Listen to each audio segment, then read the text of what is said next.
que é violento? Dá pra não. Nem fiz força pra tirar da terra da boca. Hã? Só fica assim, olha só aí.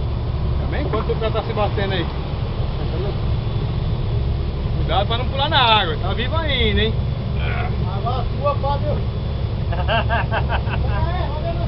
Peraí, deixa eu pegar as duas, vamos tirar foto com as duas. Peraí que eu vou pegar lá. Dá pelo menos uns 5 quilos. Mais, não? Ah, esse deve dar uns 10 quilos, né? 8 pra lá. Mas tava morta, não brigou não, tá? Se tivesse brigado, tinha saído não. Ele não brigou muito, não. Não, essa eu tava calma. É. Ela subiu uma vez, depois não desceu mais. Foi. Pulou umas 3 vezes só. É. A outra deu baile. Aqui deu trabalho É. demais. Ah, Matoso! Acabou!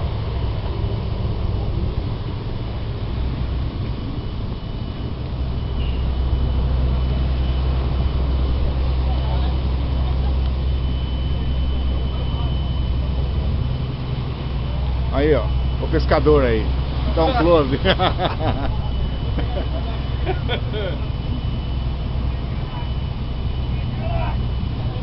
Ah, 20 quilos dá não, pai? 30 quilos? Nossa, aí. Pegar o outro lá.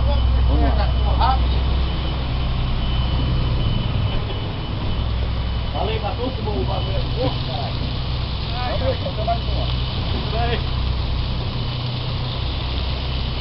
O tamanho é boa, né? Dá um close do pescador. Olha o dublê! Ó, caralho! Pera aí! Olha o dublê aí, ó! Tá levinho, é? Dublê, caralho! Olha o dublê, vamos pro outro lado!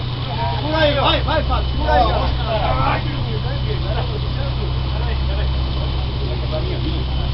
Vai, caralho! Vai, tá levinho pra levantar.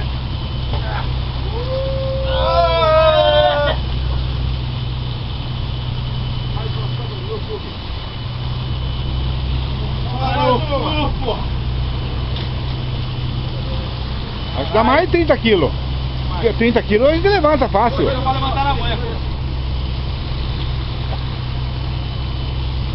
Dá um close do pescador aqui, ó.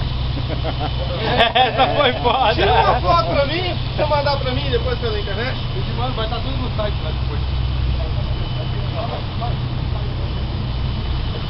Foi só nós desembaraçar ali e o bicho bateu.